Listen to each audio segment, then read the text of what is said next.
Friends, welcome back to YSM varieties channel. ఈరోజు నేను ఇది షార్ట్ వీడియోలో పెడదాం అనుకున్నా, బట్ కొంచెం షార్ట్స్లో కన్నా లెంతీలో పెడదామని పెట్టాను. ఏంటంటే ఆలు బఠానీ మసాలా కర్రీ అండి. మసాలా వచ్చి నేను జస్ట్ మనం హోమ్మేడ్గా చేసుకున్న మసాలా చేశాను. ఇది పేస్ట్ ఏం వేయలేదు అక్కడ. ఫస్ట్ స్టవ్ వెలిగించి బాండి పెట్టి దాంట్లో ఆనియన్స్ వేసుకుని, ఆనియన్స్ ఫ్రై అయిన తర్వాత ఒక బిర్యానీ ఆకు వేసుకోండి, చాలా టేస్టీగా అనిపిస్తుంది.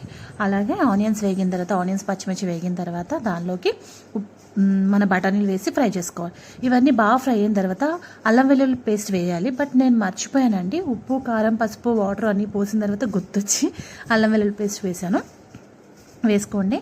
ఈ కర్రీలోకి అల్లం వెల్లుల్లి పేస్ట్ చాలా టేస్టీ ఉంటుందండి. మనం ఆల్రెడీ బంగాళదుంపలు ఉడకబెట్టుకుని ఉంచుకున్నామండి. అవి ఇందులో వేసేసుకోవడమే. ఒక 5 మినిట్స్ మూత పెట్టేసి ఉంచిన తర్వాత మనకి ఆయిల్ అనేది పైకి తేలుద్దండి. సో అప్పుడు మనకి ఆయిల్ తేలిన తర్వాత గరం మసాలా యాడ్ చేసుకోవాలి. నేను ఈ ఆలు బఠానీ కర్రీ నేను ఒక 2-3 వెరైటీస్లో చేస్తానండి. డెఫినెట్గా మీతో షేర్ చేసుకుంటాను. చాలా టేస్టీగా ఉంటుందండి. చపాతీలోకి బాగుంటుంది, బిర్యానీలోకి బాగుంటుంది, అండ్ మనం రెగ్యులర్గా రైస్లో తీసుకోవడానికి కూడా చాలా బాగుంటుందండి. ఇది నేను సింపుల్గా చేశాను. ఫైనల్గా కొత్తిమీర యాడ్ చేశాను, అంతేనండి. వేడి వేడి కర్రీ అండి. టేస్ట్ చేశానండి, చాలా బాగా నచ్చింది. మీరు కూడా ట్రై చేయండి. Thank you.